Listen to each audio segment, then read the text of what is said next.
अभी तक ये चीज़ नहीं बताया गया कि कितने रोहिंग्या हैं और कितने बांग्लादेशी हैं। जिस प्रकार से आज पूरे देश का वातावरण बना हुआ है, मैं समझता हूँ भारतीय जनता पार्टी ने इस देश की जनता को मूर्ख बनाने का काम किया है। ये निर्वाचन आयोग ने गलती की है और उस गलती को कांग्रेस पार्टी ने पकड़ लिया।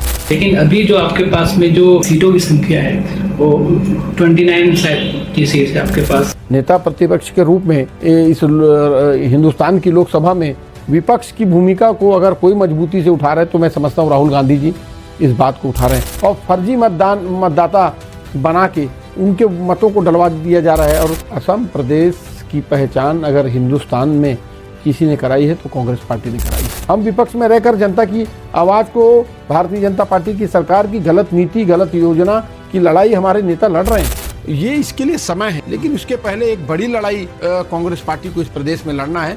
उसके लिए हमारे नेता भी और हमारे कार्यकर्ता भी उस जंग को लड़ने के लिए तैयार हैं।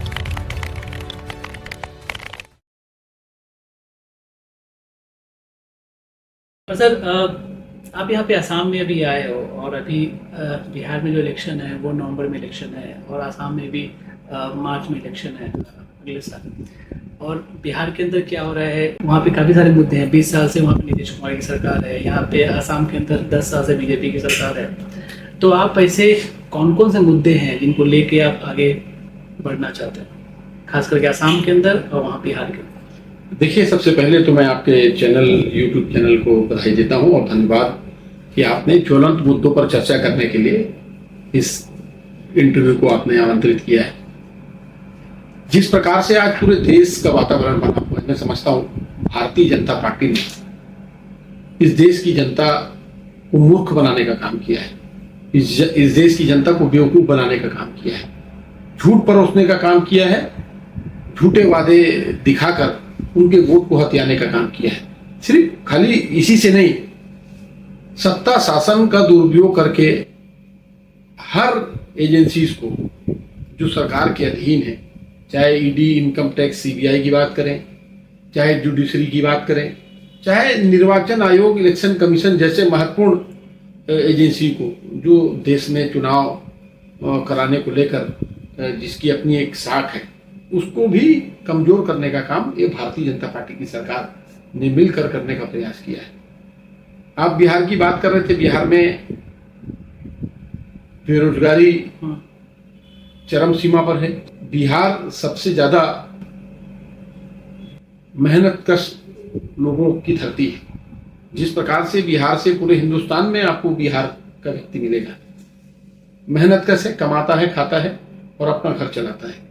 आज इतने सालों से बिहार में भारतीय जनता पार्टी और नीतीश कुमार के अलायंस की सरकार है। जो बड़े बड़े वादे चुनाव के समय किए गए थे, लोगों को रोजगार लगाने की बात कही गई थी, कई प्रकार की चीजें हैं जिससे लोगों को रोजगार मिले और उनका घर चले। लेकिन मैं समझता हूँ भारतीय जनता पार्टी और उनकी अलायंस पार्टी सिर्फ लोगों को झूठ बोलकर काम करती है। लोगों को वोट लेने का तो काम कर लिया और उसको लेकर चुनाव लड़ने के लिए हर प्रपंच भारतीय जनता पार्टी कर दी है। जिस प्रकार से आज ही राहुल गांधी जी ने वोट चोरी का एक बड़ा स्कैंडल सामने लाया है। किस प्रकार से भारतीय जनता पार्टी निर्वाचन आयोग के साथ मिलकर, जो आम मतदाता है जिसका अधिकार, लोकतंत्र हिंदुस्तान, पूरी दुनिया में हिंदुस्तान का लोकतंत्र अपने आप में उसकी अपनी एक परिभाषा है, उसकी एक अपनी पहचान है। इस स्वतंत्र लोकतंत्र में किस प्रकार से हिटलरशाही करना, किस प्रकार से जो जनता वोट देकर एक अपना जनप्रतिनिधि चुनती है, एक सरकार बनाती है, उसको कैसे वोटों की चोरी करके, कैसे वोटर्स के नाम डिलीट करके फर्जी नाम जोड़कर मतदान कराने का काम भारतीय जनता पार्टी की सरकार, जिन प्रदेशों में उनकी सरकार बन रही है, महाराष्ट्र एक जीता जाता उदाहरण है, हरियाणा इसका एक बड़ा उदाहरण है। इसको लेकर राहुल गांधी जी ने एक बड़ी प्रेस कॉन्फ्रेंस की, जिसमें 2 घंटे की प्रेस कॉन्फ्रेंस में उन्होंने प्रेजेंटेशन दिया, खाली मौखिक बात नहीं, तथ्यों को रखकर वोटर चोरी की बात जनता के सामने की। सर, जो इलेक्शन कमीशन है, जो हमारा जो चुनाव आयोग है, वो कहता है कि राहुल गांधी मतलब ऐसा कुछ नहीं है और राहुल गांधी से बस अफवाह फैलाने की कोशिश कर रहे हैं। लोगों को मतलब भ्रमित करने की कोशिश कर रहे हैं कि वहाँ वोट की चोरी हो रही है या फिर फर्जी वोटर्स बनाए गए, सारी बातों को लेके मतलब जिसका जैसा रवैया होना चाहिए था चुनाव आयोग का, एक जिम्मेदारी भरा रवैया होना चाहिए था, लेकिन क्या आपको लगता है कि जिम्मेदारी भरा रवैया दे रहा है चुनाव आयोग, अपना रहा है? देखिए, निर्वाचन आयोग ने गलती की है और उस गलती को कांग्रेस पार्टी ने पकड़ लिया है। और राहुल गांधी जी ने आज प्रेस कॉन्फ्रेंस के माध्यम से, मैंने पहले भी कहा, प्रेस कॉन्फ्रेंस के साथ एक बड़ा प्रेजेंटेशन 2 घंटे का राहुल गांधी जी ने दिया है। नेता प्रतिपक्ष के रूप में इस हिंदुस्तान की लोकसभा में विपक्ष की भूमिका को अगर कोई मजबूती से उठा रहे हैं तो मैं समझता हूँ राहुल गांधी जी इस बात को उठा रहे हैं। आम आदमी का अधिकार लोकतंत्र में मतदान है और उस मतदान से अगर उनको वंचित किया जा रहा है और फर्जी मतदाता बना के उनके मतों को डलवा दिया जा रहा है और एक बनी बनाई सरकार, जनता जिनको चाहती है उनकी छोड़ एक ऐसी सरकार बन रही है जो जनता जिसको मत देकर चुनाव नहीं जिताती, तो अपने आप में एक बड़ा स्कैंडल आज कांग्रेस पार्टी ने उजागर किया है और निर्वाचन आयोग की इसमें भूमिका है ये भी स्पष्ट दिख रही है। लेकिन सर, जो मीडिया के अंदर जो खबरें चलती है उसमें कहा जाता है कि हमारा जो एक संवैधानिक संस्था है चुनाव आयोग, उस पर आप सवाल खड़े नहीं कर सकते, क्योंकि मीडिया के हालात क्या है हम सबको पता है, मीडिया कैसे काम कर रही है। लेकिन कहीं ना कहीं उन मुद्दों से भटकाने की कोशिश लग रहा है जो बिहार में इन्होंने वादे किए थे। पिछले 20 साल से इनकी बिहार के अंदर सरकार चल रही है, इनके 11 साल से केंद्र में सत्ता में है, 10 साल से असम में सत्ता में है, लेकिन काफ़ी सारे ज्वलंत मुद्दे हैं जिस पे बात ना करके वो रोहिंग्या और बांग्लादेशियों की बात की जा रही है बिहार में। लेकिन अभी तक ये चीज़ नहीं बताया गया कि कितने रोहिंग्या हैं और कितने बांग्लादेशी हैं। 60 लाख से ज़्यादा लोगों का नाम काट दिया गया बिहार के अंदर, उसमें से कितने रोहिंग्या हैं कितने बांग्लादेशी है उसके बारे में कोई डिटेल साबित नहीं, अभी तक कोई इसके बारे में अभी तक तो कोई ऐसा कुछ डॉक्यूमेंट्स नहीं आया है। लेकिन क्या आपको लगता है कि जब हम सवाल करते हैं चुनाव आयोग से तो बीजेपी कहीं ना कहीं बीच में आके उनका बचाव करने की कोशिश करती है? देखिए, मैंने पहले भी कहा, जिस प्रकार से भारतीय जनता पार्टी जिन बातों को रखती है, जब जब चुनाव नजदीक आता है उस समय भारतीय जनता पार्टी को हिंदू मुस्लिम सिख ईसाई जाति धर्म की बात क्यों याद आती है? भारतीय केंद्र में तो भारतीय जनता पार्टी की सरकार 10 साल से है, राज्यों में भारतीय जनता पार्टी की सरकार है, मुद्दे कई सारे हैं, ज्वलंत मुद्दे जिससे आम आदमी जूझ रहा है। भारतीय जनता पार्टी की केंद्र सरकार ने बड़े बड़े वादे किए चुनाव से पहले कि महंगाई को कम करेंगे, 2 करोड़ लोगों को रोजगार लगाया जाएगा हर साल। ये जो ज्वलंत मुद्दे हैं इस पर भारतीय जनता पार्टी का कोई भी नेता चर्चा नहीं करता।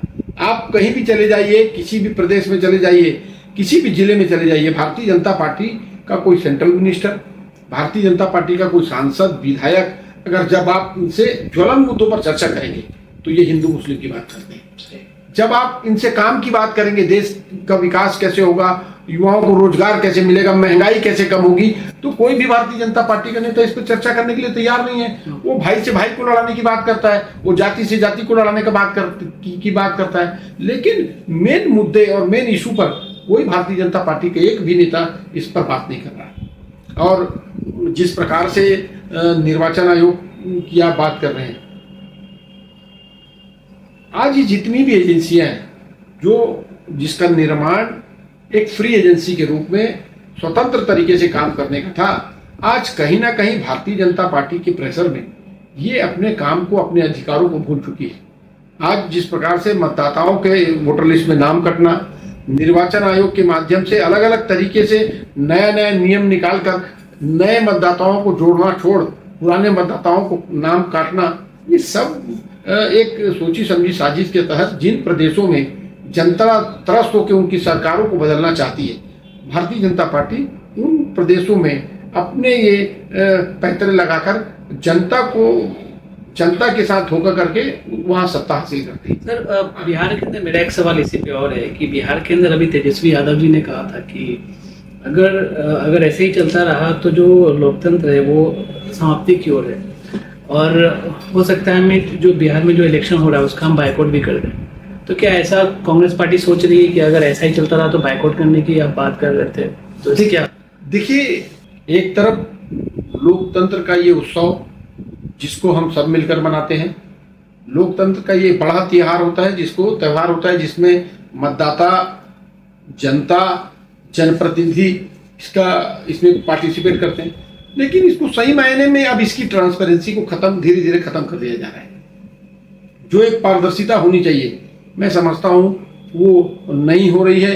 एक फेयर काम होना चाहिए, जो कहीं ना कहीं आज दिखते नजर नहीं आ रहा। लोग हताश हो गए, लोग लड़ाई लड़ रहे हैं। मैं तो धन्यवाद देना चाहता हूं अखिल भारतीय कांग्रेस कमेटी के हमारे नेता और नेता प्रतिपक्ष लोकसभा में राहुल गांधी जी का, जो लगातार सदन में भी और सड़क में भी भारतीय जनता पार्टी की हिटलरशाही के सामने अगर कोई नेता खड़ा है इस देश के अंदर में, तो मैं समझता हूँ राहुल गांधी जी वो नेता हैं जो भारतीय जनता पार्टी की गलत नीति और उनके गलत फैसलों का विरोध कर रहा है। सर, अभी आप असम की यात्रा पर हैं और यहाँ पे आपने विजिट किया और अपने में टाइम दिया, उसके लिए आपका बहुत बहुत शुक्रिया।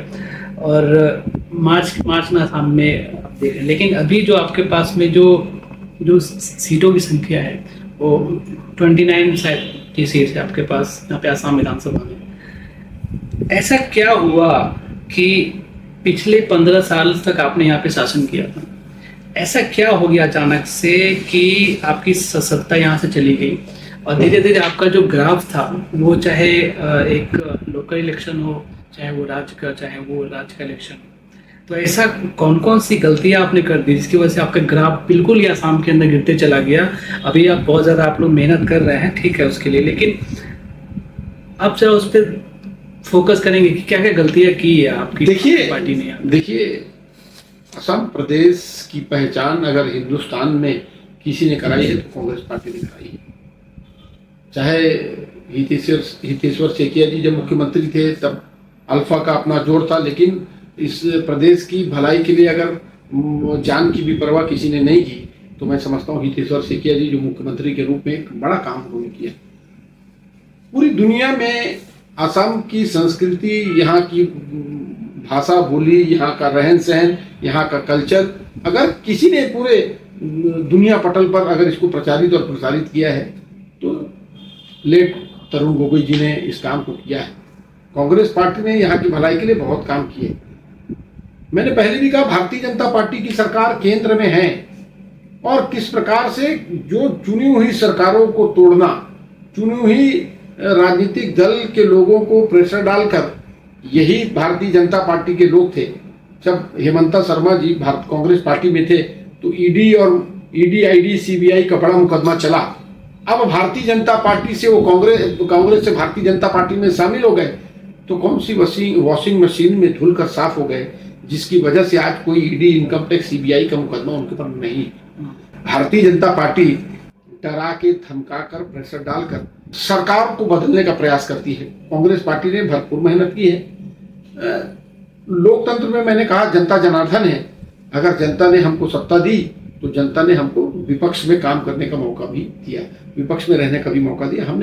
हम विपक्ष में रहकर जनता की आवाज को, भारतीय जनता पार्टी की सरकार की गलत नीति, गलत योजना की लड़ाई हमारे नेता लड़ रहे हैं। हमारे नेता देवव्रत सैकिया जी जो विपक्ष में कांग्रेस विधायक दल के नेता हैं, वो अपनी बात को लगातार सदन में लड़ रहे हैं। हमारे नेता इस प्रदेश से सांसद गौरव गोगोई जी, प्रद्युत बोरदोले जी, रकीबुल हुसैन जी, ये लगातार असम में जो हो रहा है अन्याय, उसकी लड़ाई को लड़ रहे हैं। भूपेन बोरा जी की बात करें, तमाम कांग्रेस के बड़े नेताओं की बात करें, ये लगातार असम की जनता के हित की और उनके हक और अधिकार की लड़ाई सड़क से लेकर सदन तक लड़ने का प्रयास किए। सत्ता पर नहीं कि सत्ता में हम पाना, लेकिन इस प्रदेश में अगर अन्याय होगा तो कांग्रेस पार्टी उसके लिए खड़े होगी और हमारे नेता उसकी लड़ाई को लड़ रहे हैं। 2026 में विधानसभा का चुनाव है, जनता के बीच में उनके साथ खड़े हैं। आने वाले समय में एक अच्छा परिणाम आएगा, ऐसा मैं समझता हूँ। सर, यहाँ पे एक खासकर मैं जो आसाम की बात करूँगा, आसाम के पर्सपेक्टिव से हम बात करेंगे कि यहाँ पे ना सीए का एक मुद्दा है, एनआरसी का एक मुद्दा है और मतलब जो बांग्लादेशी का एक मुद्दा है, लेकिन अभी तक एग्जैक्ट किसी को पता नहीं कि कितने बांग्लादेशी यहाँ पे आए हैं। उन्होंने बांग्लादेश से भारत में घुसपैठ करी है, लेकिन उन सबको बाहर निकालने की बात की जा रही है। क्या कांग्रेस पार्टी इसका समर्थन करती है कि बांग्लादेशियों को बाहर निकाला जाए?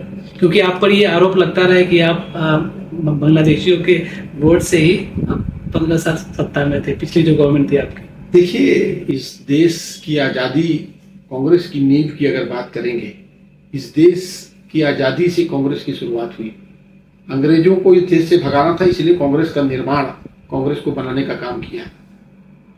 सैकड़ों स्वतंत्रता संग्राम सेनानियों ने, जो कांग्रेस पार्टी के थे, उन्होंने अपनी आहुति दी, बलिदान दिया, तब जाकर भारत देश आज़ाद हुआ। और मैंने पहले भी कहा, कांग्रेस पार्टी कभी भी मौका परस्त नहीं है, मतलबी नहीं। हम मतलब पर बात नहीं करते। भारतीय जनता पार्टी तो जब चुनाव आएगा तब वो इसी प्रकार के मुद्दों पर चर्चा करती है, क्योंकि उनके पास जमीनी हकीकत काम बताने वाला नहीं। असम प्रदेश के अंदर भारतीय जनता पार्टी के तमाम बड़े नेता या तो बगानों को बेचने का, लेने का, खरीदने का काम कर रहे हैं, यहाँ की सरकारी जमीनों को बेचने का काम कर रहे हैं, यहाँ की खदानों को बेचने का काम कर रहे हैं। मतलब हिंदुस्तान में सबसे कोई करप्ट प्रदेश है आज की तारीख में, तो मैं समझता हूँ असम प्रदेश है। और अब चूंकि चुनाव नजदीक है, भारतीय जनता पार्टी के पास बताने के लिए कुछ नहीं, तो यहाँ आपस में लोगों में विवाद पैदा करना।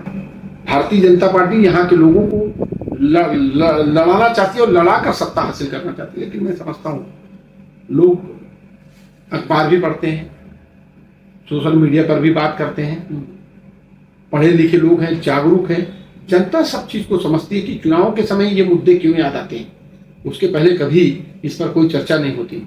यहाँ पे हम डेली सुनते हैं कि बांग्लादेशियों का अभी 1-2 दिन पहले की बात है, एक जगह है शिवसागर, वहाँ पे कुछ लोगों ने बांग्लादेशी के नाम पे वहाँ पे कुछ लोगों ने कुछ करने की कोशिश की, और वहाँ पे काफ़ी सारे लोग वहाँ पे जो मतलब आई थिंक जो बहुत गरीब लोग हैं वहाँ पे, ज़्यादा कोई ये नहीं है, तो काफ़ी सारी बातें वहाँ पे लोगों ने करने की कोशिश करी। तो मेरा ये मतलब एक समझने का मन करता है कि कभी कभी मतलब एक बांग्लादेशी का एक मुद्दा है, गरीबी तो है ही, बेरोजगारी है ही, करप्शन पूरा है ही, लेकिन इन सब से निपटने के लिए और जनता को अपनी बात को समझाने के लिए आपका क्या, आपके लोग ऐसा जैसे कि भाजपा करती है, बूट्स ऑन द ग्राउंड, उनका ऊपर से लेके नीचे तक जो मैसेज जाता है सेम मैसेज जाता है।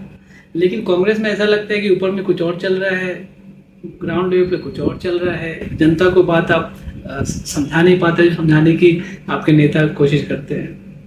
देखिए, कांग्रेस पार्टी की अपनी विचारधारा है और ये विचारधारा इस देश के अंतिम आदमी की सोच से इस विचारधारा को बनाने का काम किया गया। कोई भी दूसरा राजनीतिक दल हमारी विचारधारा से कभी भी मेल नहीं खाएगा, क्योंकि हम आम आदमी की बात करते हैं, हम आवाम की बात करते हैं, हम आम जनता की बात करते हैं। हम पर्टिकुलर किसी व्यक्ति विशेष जाति धर्म की बात नहीं करते। हम हिंदुस्तान कैसे जुड़े, हिंदुस्तान कैसे एक रहे, इसका विकास कैसे हो, हम उस पर चर्चा करते हैं। और जब आप इस प्रकार की चर्चा करेंगे तो आप को लोगों के बीच में रहना और हर लोगों की बात को सुनना पड़ेगा। हम पर्टिकुलर चुनिंदा लोगों की पार्टी नहीं है। कांग्रेस पार्टी इस देश की सबसे बड़ा परिवार है, जो अपने अंदर सबको समाहित करता है। मैं समझता हूँ यही वजह है कि आम आदमी भी कांग्रेस के विषय पे चर्चा कर सकता है रोड में खड़े होकर, आम आदमी भी कांग्रेस के विषय में डिबेट करता है, लेकिन कोई दूसरी राजनीतिक दल के विषय में कोई डिबेट नहीं करता। हम सत्ता में नहीं है, ये बात हो सकती है। लोकतंत्र में मैंने आपको पहले भी कहा, जनता के बीच में, जनता के साथ हम खड़े हैं। कभी हमको सरकार में काम करने का मौका मिला, कभी विपक्ष में रहने का मौका मिला। विपक्ष में रहकर कांग्रेस पार्टी कभी कमजोर नहीं पड़ी। हम एक सशक्त विपक्ष के रूप में विपक्षी भूमिका अदा कर रहे हैं। लेकिन जब यहाँ आम आदमी के हक और अधिकार को छीनने की बात आएगी, कांग्रेस पार्टी उसके लिए लड़ाई लड़ रही है। आप राहुल गांधी जी को देख लीजिए। राहुल गांधी जी कश्मीर से कन्याकुमारी तक और मणिपुर से महाराष्ट्र तक पहले 4000 किलोमीटर की पदयात्रा, उसके बाद उससे ज्यादा पदयात्रा अगर किसी ने इस देश में की है, कोई चुनावी लाभ के लिए नहीं। आज मोदी जी कहीं भी जाते हैं तो चुनावी भाषण, चुनावी वादा करते हैं। जम्मू कश्मीर में जब पहलगाम में जब घटना हुई, तब बिहार उस दिन फॉरेन से लौटने के बाद बिहार में वो चुनावी सभा को, वहाँ की एक बड़ी सभा को संबोधित करने गए थे, लेकिन राहुल जी लगातार कोई राजनीतिक लाभ नहीं, जनता के बीच में जहां एक तरफ नफरत फैलाने का काम किया जा रहा है, जहां एक तरफ नफरत बांटने का काम किया जा रहा है, वहां मोहब्बत और प्यार के साथ राहुल गांधी जी पूरे देश में घूम रहे हैं। मैं समझता हूं यही कांग्रेस पार्टी है जहां जवाहरलाल नेहरू जी, महात्मा गांधी जी, सरदार पटेल, लाल बहादुर शास्त्री, तमाम आप इंदिरा गांधी जी, राजीव गांधी जी, तमाम लोगों को अगर आप पढ़ेंगे तो आपको समझ में आ जाएगा कि कांग्रेस पार्टी क्या है, कांग्रेस पार्टी की विचारधारा क्या है। सर, आपने अभी पहलगाम में जो हमला हुआ, आतंकवादी हमला, उसके बारे में आपने बात करी, तो राहुल गांधी जी कहते हैं या फिर जो कांग्रेस पार्टी कहती है कि सरकार ने किसी भी सवाल का परफेक्ट जवाब नहीं दिया, तो कौन कौन से सवाल है जो जिसका जवाब आपको चाहिए? देखिए, पूरा देश 56 इंच की छाती को भी देखा है। जब बड़े बड़े वादे बड़े बड़े मन से किए गए, 56 इंच की छाती की बात की, जब कांग्रेस की सरकार होती थी, एक छोटी सी सुई गिरती थी तो भारतीय जनता पार्टी बड़ी बड़ी बातें करते थे, बड़ी बड़ी घटनाएं हो गई, सीज फायर हुए, वॉर हुआ, लड़ाई हुई। लोगों के मन में एक बड़ी सोच थी कि कम से कम इस बार तो जो अधिकृत जम्मू कश्मीर है उस पर तो कम से कम हिंदुस्तान कब्जा कर लेगा। लेकिन सीज फायर अचानक हो जाता है और उसकी घोषणा कौन करता है? जो हमारे देश के बाहर के व्यक्ति ने उसकी घोषणा की। एक बार नहीं, कईयों बार इस बात को कहा। राहुल जी ने तो पार्लियामेंट में कहा था, अगर ट्रंप ने इस बात को नहीं कहा है, अगर ट्रंप झूठ बोल रहे हैं, तो सदन में लोकतंत्र के सबसे बड़े न्याय के घर में आकर मोदी जी उस बात को रख दे। लेकिन मोदी जी ने कुछ बात नहीं कहा। मोदी जी ने जब जवाब दिया तो सभी बातों को उलट पुलट कर बोल दिया। राहुल गांधी जी ने जिस प्रकार से प्रियंका गांधी जी ने वो 26 लोग जिनकी पत्नियों के सामने उनके पतियों को मार दिया गया, जिनके पिता के सामने उनके बेटों को मार दिया गया, वो आज उस परिवार में क्या बीत रही होगी। बड़ी उम्मीद के साथ उन लोगों ने इस बात को सोचा था कि कम से कम जो आतंकवाद या जो हमारे से लगा हुआ प्रदेश पाकिस्तान जो आतंकवाद को संरक्षण दे रहा है, आतंकवादियों को संरक्षण दे रहा है, कम से कम उसके यहाँ तो कुछ ना कुछ होगा। लेकिन निराशा हाथ लगी उन लोगों को। मैं इस देश की सेना पर सवाल राहुल जी ने भी नहीं उठाया, हम भी नहीं उठा रहे। नमन है, सेना ने अपना साहस दिखाया और हमें गर्व है कि हम ऐसी हिंदुस्तान की हमारी ऐसी सेना है। लेकिन जिस प्रकार से भारतीय जनता पार्टी के तमाम नेताओं ने इसको प्लान किया, जिस प्रकार से ये पूरा घटनाक्रम है, देखिए एक जो सोच हिंदुस्तान के व्यक्ति की थी, आज वो सोच उन नेताओं के लिए बदल गई। सर, पहलगाम हमले में जो हमने पाकिस्तान के ऊपर जो हम लोगों ने भारत ने हमला किया, तो उसमें कांग्रेस पार्टी अपने कहले विपक्ष पूरा इंडिया गठबंधन ये पूछता है कि कितने हमारे जो फाइटर प्लेन गिर गए, कितने हमारे जो लड़ाकू विमान गिर गए। सरकार ने इस पे कोई खोल के तो अभी तक शायद कोई जवाब नहीं दिया है। लेकिन आप क्यों जानना चाहते हैं कि कितने प्लेन गिर गए? क्योंकि नुकसान तो हर युद्ध में होता है। अगर हम कारगिल की बात करें, 71 की बात करें, या फिर कोई भी युद्ध में, तो नुकसान तो होगा ही। नुकसान तो है, उस तरफ का नुकसान भी होगा, हमारे भी नुकसान होगा।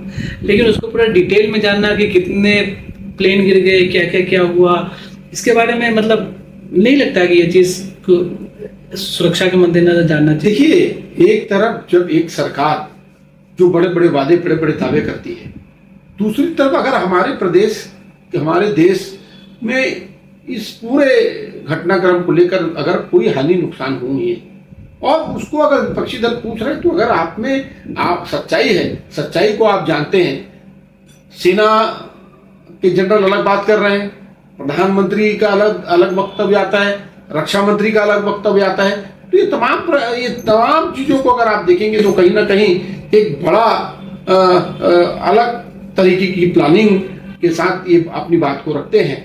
और इसीलिए राहुल गांधी जी या तमाम कांग्रेस के नेता इस पर पूछ रहे हैं, भाई आज जब इस प्रकार की स्थिति उत्पन्न हुई थी तो हमारे देश की क्या परिस्थिति थी, उसको तो इस देश की जनता के सामने स्पष्ट करना हो।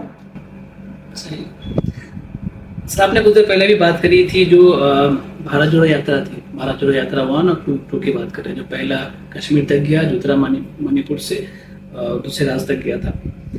भारत जोड़ो यात्रा की अगर मैं बात करूँ, आसाम के अंदर शायद 7 या 8 दिन की वो यात्रा थी।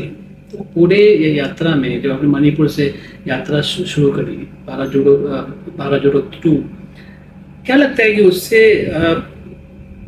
आपके लिए माहौल बना है या फिर वो ऐसे ही चला गया? देखिए, मैंने पहले भी कहा, जब भारत जोड़ो यात्रा की शुरुआत मणिपुर से की गई थी, क्या उस समय चुनाव थे? चुनाव तो नहीं थे उस टाइम। मणिपुर जल रहा था, प्रधानमंत्री देश और दुनिया घूम रहे हैं, मणिपुर आज तक नहीं गए। राहुल गांधी जी ने इस देश के दुख को समझने का काम किया है।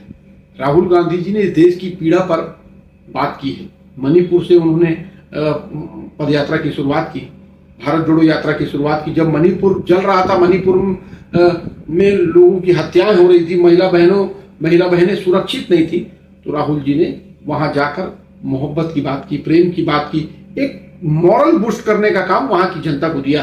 देश के प्रधानमंत्री को यह करना था, लेकिन राहुल जी ने किया।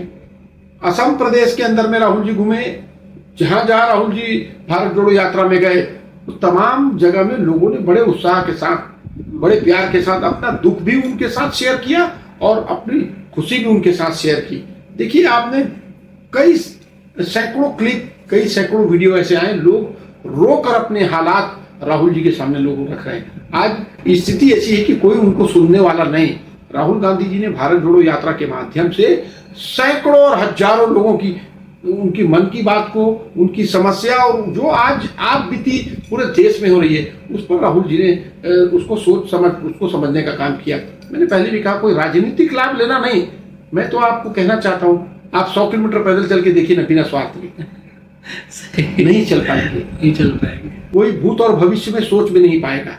राहुल गांधी जी, गांधी परिवार ब्लड में इस देश के लिए कुछ करने का जज्बा है। काफी सारा इंदिरा गांधी जी 9 साल पार्टी ने 9 साल जेल में रहने के बाद जवाहरलाल नेहरू जी प्रधानमंत्री बने थे। 9 साल इंदिरा गांधी जी इस देश की एकता और अखंडता के लिए उन्होंने अपनी आहुति दे दी। प्रधानमंत्री रहते गोली मार के उनकी हत्या कर दी थी। राजीव गांधी जी के शरीर का एक हिस्सा साबुत नहीं मिला, उनके शरीर के टुकड़े टुकड़े हो गए। ये वो परिवार है जो इस देश के लिए त्याग, तपस्या और बलिदान करना समझता है। सोनिया गांधी जी की बात करें, जब एनडीए की सरकार थी, कोई नहीं कहता था कि जब अटल बिहारी वाजपेयी जी प्रधानमंत्री थे, सब ये कहते थे कि आप कांग्रेस पार्टी, इस देश से कांग्रेस पार्टी को हटाना के लिए भारतीय जनता पार्टी पूरी ताकत लगाई थी। India shining, feel good factor की बात करती थी। सोनिया गांधी जी ने पूरे देश में घूमकर भारत के लोगों को विश्वास दिलाया कि कांग्रेस पार्टी ही इस देश को संभाल सकती है, और कांग्रेस पार्टी उनके हक और उनके हितों की रक्षा अगर कोई कर सकता है तो कांग्रेस पार्टी कर सकती है। और देश में यूपीए की सरकार बनी, प्रधानमंत्री बनने का अवसर आया, पूरा देश और दुनिया ने इस बात को कहा कि सोनिया जी को प्रधानमंत्री बनना चाहिए। लेकिन सोनिया जी ने एक सिरे से इस बात को कह दिया, जिस देश को संभालने के लिए अगर सबसे अच्छा व्यक्ति कोई इस देश को संभाल सकते हैं तो मनमोहन सिंह जी को प्रधानमंत्री के रूप में। और देखिए, ये बात सच भी साबित हुई।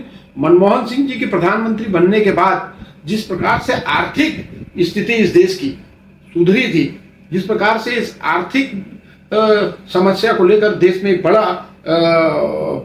बड़ी बातचीत होती थी, मैं समझता हूँ मनमोहन सिंह जी के बनने के बाद में वो स्थिति हमारी संभली है। तो कांग्रेस पार्टी या कांग्रेस पार्टी के लीडर के इतिहास को आप पढ़ेंगे तो त्याग, तपस्या और बलिदान के साथ कांग्रेस पार्टी की लीडर ने इस देश के लिए अपना खून, पसीना और बलिदान देने का काम किया। तब जाकर आज हम इस देश की बात कर रहे हैं। राहुल जी को अगर आज मणिपुर में जो आज स्थितियां हैं उस पर अगर दुख होगा तो राहुल जी को दुख होता है। राहुल जी उसकी लड़ाई लड़ रहे हैं। असम के अंदर कल कोई परिस्थितियां होती है, उसकी लड़ाई अगर कोई लड़ता है, चाहे बिहार की बात करें, चाहे उत्तर प्रदेश की बात करें, झारखंड, छत्तीसगढ़ की बात करें, मैं समझता हूं कि एक ही नेता पूरे देश के अंदर में, राहुल गांधी जी, जो इन चीजों को समझकर उसकी लड़ाई को सड़क में भी और सदन में भी लड़ाई लड़ रहे हैं।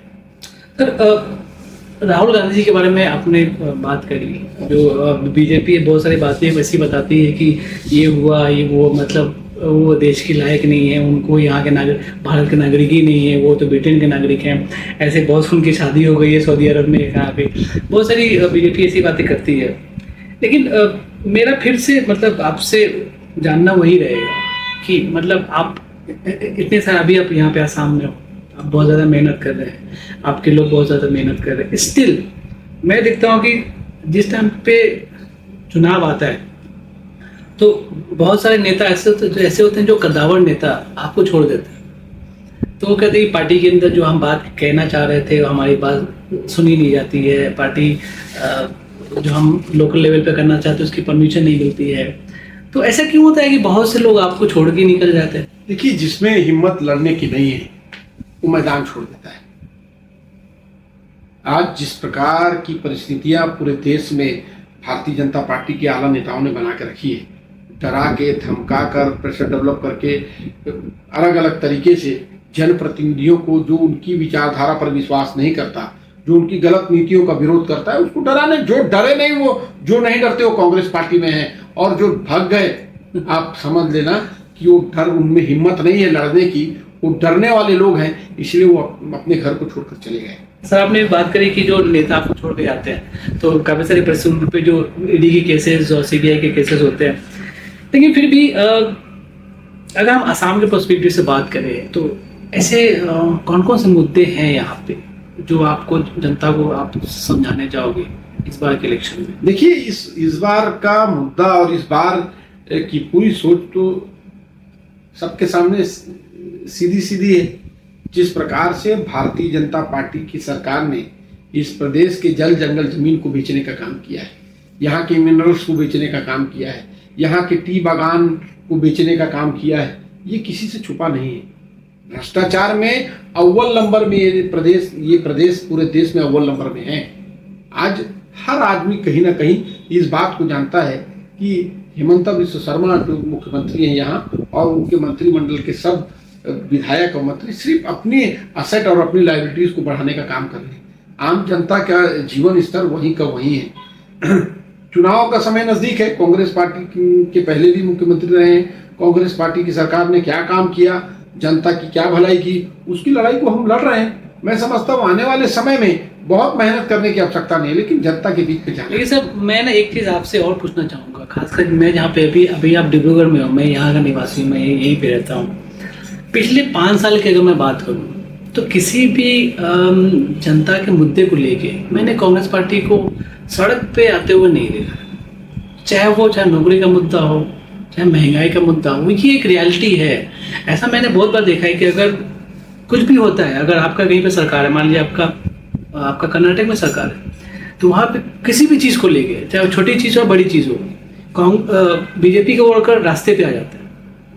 अगर मैं लोकल लेवल बात करूँ तो यहाँ पे मैंने आज तक 5 साल के अंदर, 10 साल से मैं देख रहा हूँ जब से यहाँ पे बीजेपी की सरकार है, आपके किसी भी लीडर को मैंने रास्ते पे आते हुए, आपके वर्कर को रास्ते पे आते हुए नहीं देखा। देखिए, भारतीय जनता पार्टी सरकार की गलत नीतियों का, गलत योजनाओं का, हर चीज का विरोध कांग्रेस पार्टी कर रही है। हमारा अग्रिम संगठन युवा कांग्रेस, NSUI, महिला कांग्रेस, सेवा दल और तमाम जो हमारे कांग्रेस पार्टी के नेता हैं अलग अलग तरीके से अपना आंदोलन करते हैं। ये बात आपने जो कही मैं इसको मान नहीं सकता, लेकिन इसको और जोर से करने की आवश्यकता है।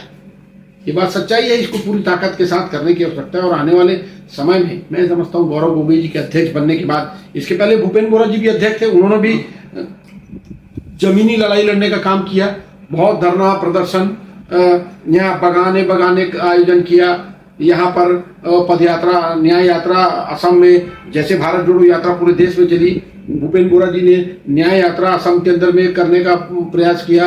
हर जिले के अंदर धरना प्रदर्शन, पैदल मार्च के माध्यम से हमने अनेक कार्यक्रम किए, लेकिन सरकार भारतीय जनता पार्टी की है। मीडिया के माध्यम से या अन्य चीजों के माध्यम से जनता के बीच में ज्यादा से ज्यादा कैसे पहुंचे, उस कार्यक्रम को आगे बढ़ाते हुए कांग्रेस पार्टी अब आने वाले दिनों में लगातार इसी चीज को लेकर हम सड़क पर रहेंगे। और कांग्रेस पार्टी की शुरुआत या कांग्रेस पार्टी का जो मेन थीम ही मूवमेंट है, हम मूवमेंट से तैयार होने वाली पार्टी, मूवमेंट से तैयार हुई है कांग्रेस पार्टी, तो मूवमेंट को कांग्रेस पार्टी कभी नहीं छोड़ती, हम उसकी लड़ाई को लड़ते हैं। सर आपने अभी गौरव जो गोगोई जिन्हें आपने असम प्रदेश कांग्रेस का अध्यक्ष बनाया है अभी, क्या वो चीफ मिनिस्टर के लिए जा रहे हैं? देखिए, मैं क्योंकि ये बीजेपी हमेशा पूछती है, क्योंकि अगर हम केंद्र की बात करें तो कहती है कि मोदी के बाद कौन, यहाँ की बात करें तो कहते हैं कि मामा हम कहते हैं लोग यहाँ के, मामा के बाद कौन। तो अगर मैं कांग्रेस पार्टी की बात करूँ तो क्या उनको फेस बनाया जाएगा मुख्यमंत्री का? देखिए, मैं अभी दिल्ली से वापस गुवाहाटी आ रहा था, मैं शर्ट पैंट में था, ट्राउजर में और शर्ट में था। मैं आगे वाली सीट में बैठा था, पीछे सीट में दो कोई बड़े लोग बैठे थे, उन लोगों का नाम मैं नहीं जानता, लेकिन उनकी बात को मैं सुन रहा था। वो दोनों असमी में बात कर रहे थे। अच्छा, मुझे अखमिया पलो पलो भुज पाए, थोड़ा थोड़ा असमिया जानता हूँ, ठीक है, लोगों के साथ बात करता हूँ, इतने दिन से काम कर रहा हूँ। तो वो दोनों आरएसएस के बड़े अच्छा, काम करने वाले लोग थे। आरएसएस और बीजेपी के दो पदाधिकारी आपस में बात कर रहे थे पीछे कि कांग्रेस पार्टी ने इस बार चौका मार दिया गौरव गोगोई को अध्यक्ष बनाकर। एक क्लीन फेस, एक नौजवान साथी जिनके फादर की अपनी लीगेसी है, उनको अध्यक्ष बनाकर एक नया प्लान कांग्रेस पार्टी ने कर दिया। इस बात को कह रहे थे कि अब तकलीफ होगी, क्योंकि वो इस बात को कह रहे थे कि हमारे सामने एक फेस है जो करप्शन से भरा हुआ है, जो हेट्रेड से भरा हुआ है, जो हिटलर शाही तुगलकी फरमान से भरा हुआ है, और दूसरी तरफ एक सौम्य सरल व्यक्ति बात करने वाला है।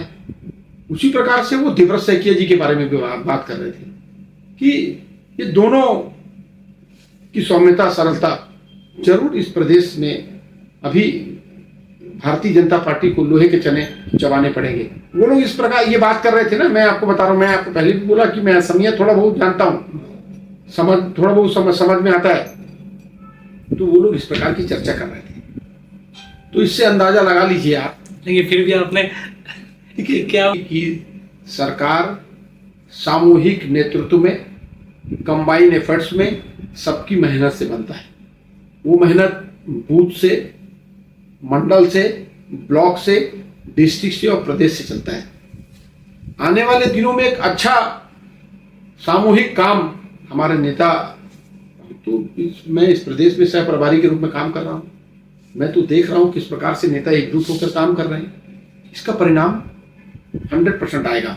और ये तो लीडरशिप तय करती है, कांग्रेस का विधायक दल तय करता है, कांग्रेस के विधायक तय करते हैं कि आने वाले समय में कांग्रेस की अपनी एक परिपाटी है, कांग्रेस का एक अपना कार्यक्रम है। जिस प्रदेश में कांग्रेस की सरकार बनेगी वहाँ मुख्यमंत्री कौन बनेगा, तो कांग्रेस यहाँ पर ऑब्जर्वर भेज के, विधायकों से चर्चा करके, सब लोगों से बातचीत करके वो अपना ठीक है सर, आप इसका सवाल का जवाब मेरे को नहीं दोगे, मुझे पता है। नहीं, देखिए, सवाल जो मेरे पाले में नहीं है, जो सवाल का जवाब, लेकिन आप तो केंद्र में कांग्रेस पार्टी के इंटरनल टीम में रहे हुए। देखिए, मैंने पहले भी कहा, कोई ना कोई तो बात तो होगी जरूर। देखिए, कांग्रेस की लीडरशिप होती है, हम परिवार हैं, परिवार में बैठ के बात होती है, विधायक दल तय करता है, जो चुने हुए विधायक तय करेंगे, और तमाम प्रकार की चीजें होती है। तो ये इसके लिए समय है,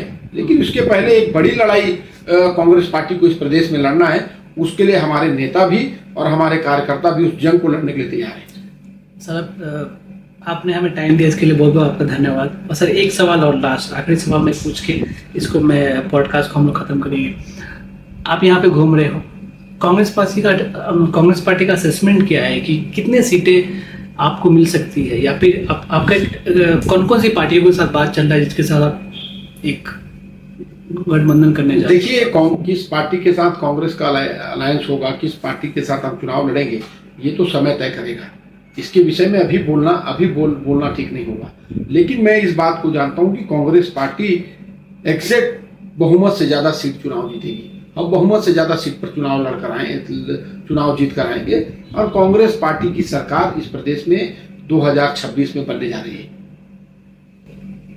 चलिए सर, हम देखेंगे हम लोग, और हम लोग इसको कवर भी करेंगे, और फिर से मौका मिला तो आपके साथ एक दिन घूमेंगे आपकी टीम के साथ कि क्या क्या आप कहाँ जाते हो। तो आज की पॉडकास्ट में हम लोग यहीं तक रखते हैं, और काफ़ी ज़्यादा हमने समझने की कोशिश करी, जो भी मुद्दे हैं उनको समझने की कोशिश करी, और आसाम के पर्सपेक्टिव से बात करने की कोशिश करी, बिहार की बात करने की कोशिश करी। तो एक बार फिर से sir, thank you so much for coming. और एक मैसेज अगर आप लोगों को देना चाहो, जो भी अभी वोट देने जा रहे हैं, एक मैसेज आप क्या देना चाहोगे लोगों को? देखिए हम इसको, देखिए, कांग्रेस पार्टी इस प्रदेश में अराजकता की लड़ाई लड़ रही है, बेरोजगारी की लड़ाई लड़ रही है, महंगाई की लड़ाई लड़ रही है, और इस लड़ाई में आम जनता से मेरा निवेदन है कि कांग्रेस पार्टी का साथ दे। आने वाले दिनों में एक मजबूत सरकार अगर बनाना है, मजबूर नहीं मजबूत सरकार बनाना है, तो कांग्रेस के साथ दीजिए, और आने वाले समय में कांग्रेस के साथियों के साथ खड़े रहिए। और मुख्यमंत्री होंगे गौरव गोगोई। देखिए, मैं पहले भी आपको इस बात को कहा कि इस बात को मेरे लिए कहना उचित नहीं होगा, क्योंकि मेरे से ऊपर भी लीडरशिप है, मेरे से भी कांग्रेस की पार्टी के ऊपर की लीडरशिप है। आने वाले समय में कौन कैसा होगा वो तो समय बताएगा। चलो सर, धन्यवाद, thank you so much for coming. नमस्कार। फिर हम देखते हैं कैसे क्या होता है। थैंक्स।